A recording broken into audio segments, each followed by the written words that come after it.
Hello, my name is Cortland Spurlock, and with me today, representing Group A4, are my team members Lloyd Anderson, Alessandra Smith, Michael Kogelschatz, and Cassandra Mange. Today, we'll be going over the article titled The Time-Varying Importance of Disaster Risk by Ivo Welch. In the article, Ivo discusses the challenges and methods of measuring and understanding black swan events or financial disasters. The author puts forth the idea of utilizing price data on far below the money puts or options greatly below the strike price as a way to quantify the time variation in crash risk. The article also touches on the implications of the equity premium and raises questions about the significance of large crash risk and the pricing of put options. So let's start off with an explanation of what black swan events are. Black swan events are rare and unpredictable occurrences with severe and widespread consequences throughout the financial market. These events defy usual expectations and often are only seen in hindsight. This term was first coined by author Nassim Nicholas Taleb.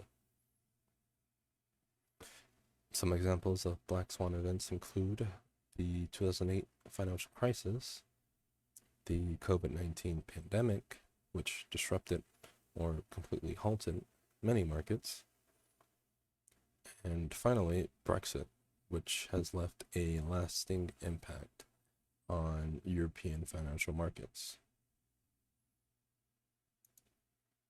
So, what are the investment issues Ivo talks about? Well, as mentioned earlier, black swan events are impossible to predict. One of the only ways to actually combat them, however, is through these well below the money puts. These puts are a form of insurance against extreme market moves. They also have potential to serve as a valuable metric for understanding and quantifying extreme downside risk in financial markets. The author raises questions about whether large crash risk, which is a factor influencing the equity premium, is truly not as important as traditionally believed. They also question whether put options, which can be used to hedge against market crashes, are priced accurately. Why are these issues important? Let's start with risk management. It's important because understanding and effectively managing these extreme events is crucial for investors to protect their portfolios from significant losses. Knowledge of potential extreme events help investors diversify their portfolios effectively, ensuring they're not overly exposed to any single risk. Investors with a long-term investment focus need to consider the potential impact of extreme events on their financial goals. And finally, having knowledge of black swan events and the limitations in measuring and predicting them can help investors avoid overconfidence and make more informed decisions. This also goes for understanding the factors that contribute to the equity premium. So I'm now going to pass it over to my team member, Alessandra Smith, to go over exactly how the author tackles these issues. Now that we've established what the investment issue is, We can discuss how the authors tackle the issue. First, the author explains his objective, which is to describe the implications of equivalent disaster protection for a marginal investor holding the stock market. He establishes that he aims to investigate the historical cost of rolling over 1 month put option insurance with a 15% deductible, and he states the price of below the money index puts can decompose equity premium into the maximum possible premium that could have been crash risk. So, what steps does the author take in order to reach his objective? First, he finds data regarding the trading of put options in the given sample. Second, he assesses trade performance and trading costs and looks into different investment strategies for risk neutral investors. Third, he finds the probability and frequency of potential disasters. And lastly, he combines all of the data in order to reach a final conclusion. Now that we've established what steps the author must take in order to reach his objective, we can start to look at some of his data. First, the author obtains data on index put options from the Chicago Mercantile Exchange, also known as the CME, for a duration of 323 months from September 1983 to October 2012. This is the time that CME index put options were most readily available. The author used Ken French's factor premium dataset to easily replicate stock returns. For this study, he needed to match dividends and exact intraday times, so he constructed the data using his own means. He took the original sample, removed incorrect records, and was left with 3 million options transactions. He proceeded to use interpolation to determine the value of the market index that matched each option. He matched each option to a prevailing price and considered put protected stock positions using puts far below the money.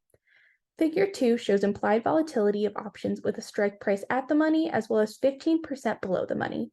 Table 1 shows the most applicable 15% put options, and the data suggests an implied volatility pricing of 30% seems reasonably representative for the average cost of 15% below the money 30-day index puts in the 323 months. Now that the data on trading frequency and availability has been obtained, the author assesses the actual performance of put-protected equity strategies during the sample. He states that puts that are 15% below the money would protect quite well and goes on to compare naked stock portfolios and put-protected stock portfolios. Put-protected stock portfolios would be much less affected by extreme disasters, and he finds the most they could lose in 1 month is 15%. He looks at how a disaster in the sample time frame would affect the geometric mean, and he finds the reduction would be modest. He also states that the main cost of disaster protection would be buying index puts each month. Figure 3 details the annual cost of monthly puts as well as the yearly moving average. It showed that in some months, protection against disaster is almost free, and in others, it is more expensive. He goes on to try and figure out if there is a safer strategy for risk neutral investors to protect against disaster. Table 3 displays the rate of return strategy of put protected stocks when the implied volatility was less than a certain amount. Next, the author goes on to find the probability of disaster. Before any data was sampled, the belief is that there is an equal probability that 0, 1, 2, or more disasters could happen. This diffuse prior, which expresses vague or general information, is not the same, assuming a constant per period probability of disaster. A different prior will yield a different probability. Table 4 demonstrates his findings on the probability of the number of dark events drawn in the true population being worse than the observed worst draw. Using the formula displayed, which is 1 minus F0, he determines that in the absence of a single disaster observation, there is a 37% chance that there still was or is one disaster lurking in the true population distribution. Next, the author uses the equity premium component as well as the estimated frequency of unobserved disasters, which is the 37%, and he infers a reasonable maximum magnitude of disaster. He mentions that the probability of disaster has an effect on the behaviors of investors, and he finds the average rate of return using the investment horizon and the sampling horizon. He finds the true expected rate of return to be 0.4%, and he determines that it is high enough to keep risk-neutral investors in the market given the probability of complete loss. The data in Figure 4 combines all of the previous data and covers the total expected dollar return compared to the magnitude of all dark rates of return. It takes the 323-month put option pricing data and risk-neutral investment strategies with the given investment horizon and resamples the observed no disaster rates of return according to the diffuse prior and specific posterior and random months. The intersect between the put protected stock position and the true expected equity premium fixes the disaster's maximum magnitude. Now, using all of this, we can finally take a look at the author's overall findings. What are the findings? the first thing the author found is that there's just too much premium, too much excess premium on the market. So what is that? What does that mean? Well, first, the author took the returns, the compounded returns of the S&P 500 index over the sample period, and then he took the actual data from the US Treasuries, how much they would yield, got their compound interest. He subtracted the two, and he found that the average risk premium of S&P 500 was about 6 to 7%. Well, what is the risk premium? The risk premium basically is the premium for risk. Treasury bills, their returns, they have no risk. So that is the real interest rate, right? That's the difference between the two, right? The difference is the risk because stocks have risk. So that additional premium is the risk. The next question and the main point of the article is how much of that risk is due to black swan events, right? So black swan generally defined as what he uses is about 15% loss in a month or more. So in order to calculate that, the author figures out what is the cost to insure the S&P 500 portfolio, your S&P 500 portfolio, so that you don't ever lose more than 15% a month, right? And you can do it in a couple ways. The author comes up with a dynamic strategy down the line, but he initially starts with what would we eventually use to buy insurance? Well, we would use puts. What do puts do? Puts guarantee I can sell those shares, the S&P 500 index, for a specific price in the future, specifically 15% below the current price, right? So below the money or far below the money, FBTM, right? Puts. And because they're so far away from basically happening, right? The chance that the market actually drops that, they're basically super cheap, right? The premiums are very low on them, right? So what the author does is he basically calculates if I was to buy protection so that my portfolio never dropped below 15% in a month, how much of that is the total risk premium? Because you would assume, well, how much of the risk is below 15%? Well, he calculated the returns came out about 1 to 2%, specifically 2%, right? You would be paying to actually insure your portfolio below 15% loss in a month, which means where does the other 5 to 6% come from, right? The other excess risk premium, right? Is it between the range of 0 and 15? Well, that's beyond the scope of this article, but then the author basically goes through and calculates what are the dynamics with this? Well, why is this happening? Is it always 2%? Can we make it different? How would a real portfolio act in this? So the next slide titled Put Premiums Are Dynamic with Time. The author shows that the actual put premiums change with time, which makes sense because puts and options, well, options specifically, are priced based on volatility. What is volatility? Volatility is basically the chance that stock moves in a specific range in an analyzed period or a specific period of time. So if vol is high, then that means the stock has a high likelihood of moving below that 15% mark, right? It's a higher chance than a lower vol, right? So if you're the counterparty, the person who's basically insuring this, right, providing the insurance and will provide the fee, you don't want to lose money on this. It's more like you'll lose money, so you have to charge higher premiums. So in the scary times like 2008, the options clearinghouses and stuff were charging 6%, right, a premium of your portfolio, which back to our returns, it's about 6 to 7%. So you would basically be better off just getting a treasury, right? So what's the difference, right? So the author creates a dynamic strategy and says if the vol is above 50%, it's arbitrary number, but it fits to what we're doing. Then instead of buying the stock market index futures, we sell that off and we buy treasuries because they're risk free because there's no difference, right? It would just be safer to do that than to have a counterparty risk and buy the insurance and handle all this stuff. So he creates a dynamic strategy and he finds that the actual premium, if I was a smart investor, that's what I would do, is actually only 1.5%, which means that the actual premiums for protecting your portfolio with a 15% loss in a month was only 1.5% of 6%, right? 7%, which means that no more than a third, even in the worst case scenario, is actually black swan risk, right? And another finding the author found was that the put premiums are dynamic with time, right? Which means they change at different rates, but the actual different levels. So let's say I want to insure at 5% and 15%. The put premiums would increase, let's say vol increases, would increase at the same rates. They don't change. So when 2008 happened, the tail risk, the low tail risk, the black swan events did not increase in price more rapidly than just the standard 5% losses, right? They all increased relatively, which is important, right? Which means you can trade this, right? You can use this. All right. The next thing is the author talks about that using the data, you can rule out a complete market collapse. The market at this premium is predicting that the market will drop by about 70%, right? There's a chance within the probability, there's a 37% chance the market does have a black swan event using priors, right? The prior data, right? And that's with the upper bound of 60 to 80% loss, right? Generally that there's a 37% chance that this black swan event happens, right? Using the actual put premiums, right? What people think is going to happen. And it would be irrational to believe that that would completely wipe out the market because it's not priced for that. People expect the market to go to zero in 1 month, which, well, that's a good thing to know.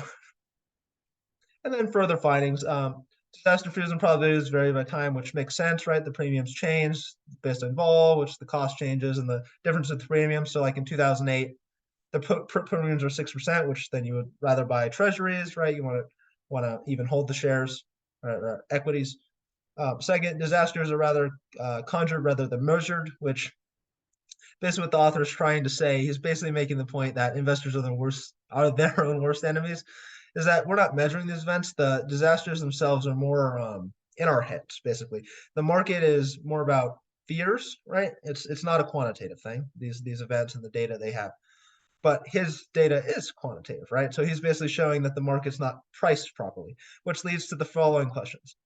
The first question is whether that excess, why is the excess premium so high if it's not for the disaster risk? Because it's not being priced in. What's that other 5 to 6%, right? How does that make sense, right? So what else is happening? That would be further research.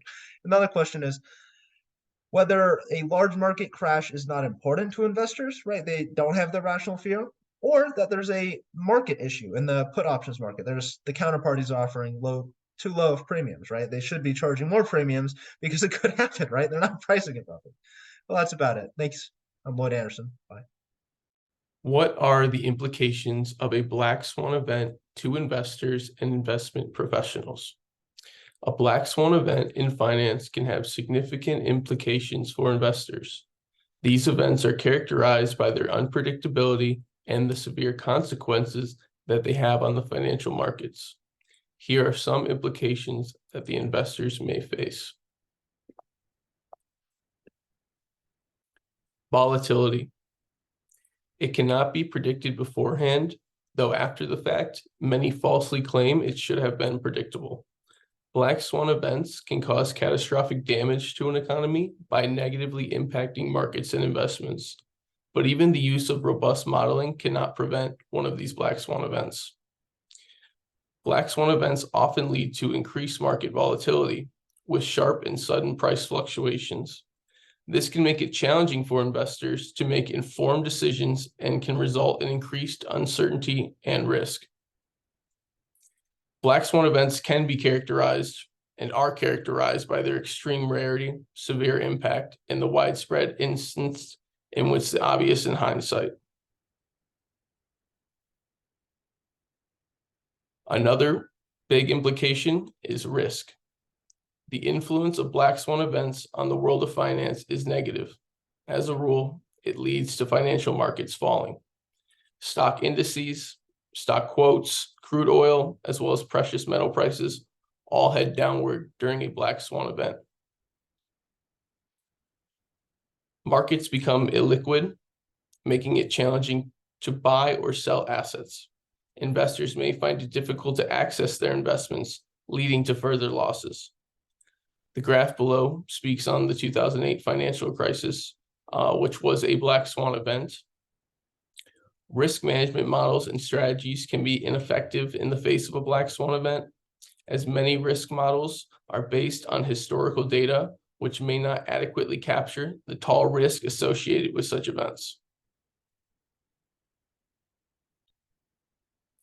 Another big implication is uncertainty.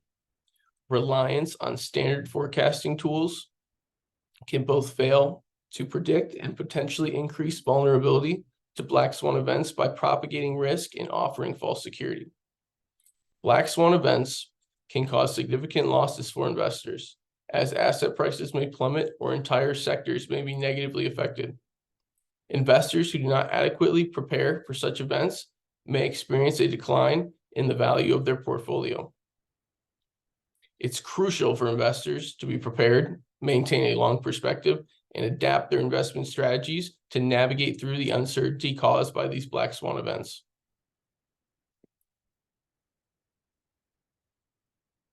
Lack of investor confidence. Black swan events can erode investor confidence and lead to a loss of trust in the financial system.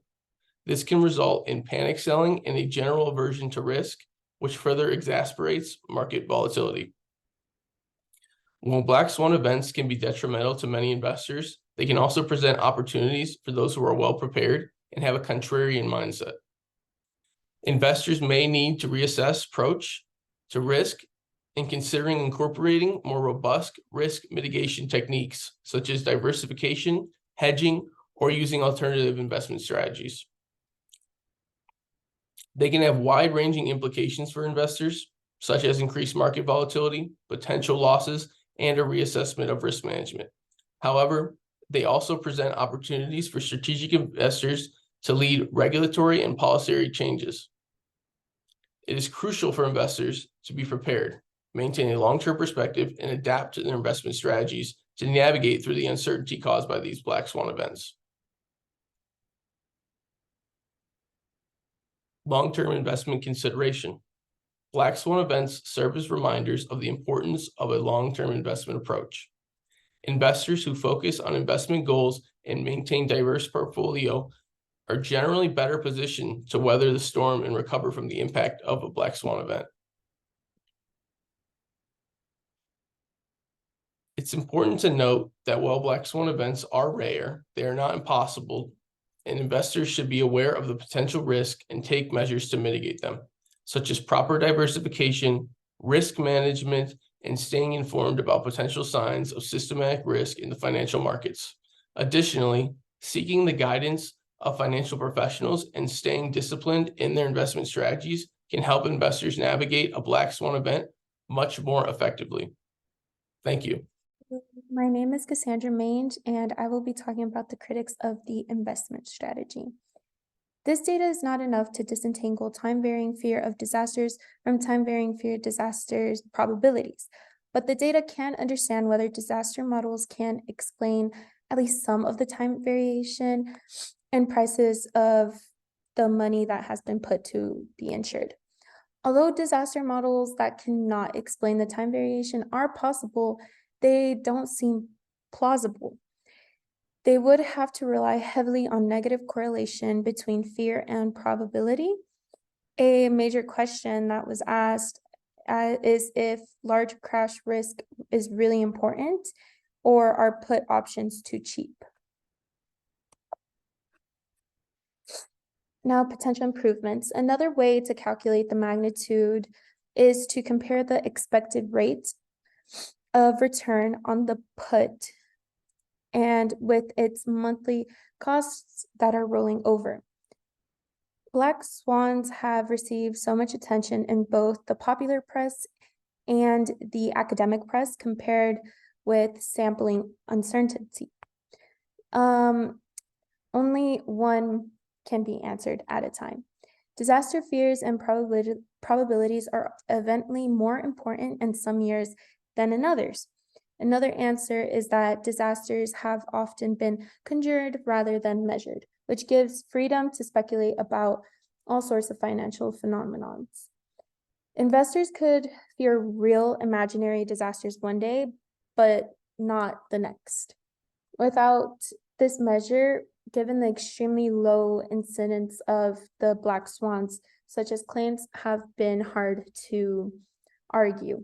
Disasters have been a theology of divine to explain mysteries that cannot be understood by any means. For an investor, it is irrational to believe that a black swan will wipe out the entire stock market in one go. The market price of options rejects this belief. The issue of investment dependence also applies to diffuse priors. The trade-offs for a long-term investor are different from those from a short-term investor. The maximum magnitude of a disaster could have been a risk-neutral investor in the market given a specific horizon. Now, we consider an investment horizon equal to sampling horizons. It is possible to distinguish a sudden rational or irrational increase in a fear that sudden increase in disaster probability. So it is impossible to determine what a truly risk-neutral, smart marginal investor should be holding. There were months in which the prices were so high that they would effectively offer no meaningful upper hand of the importance for a crash risk.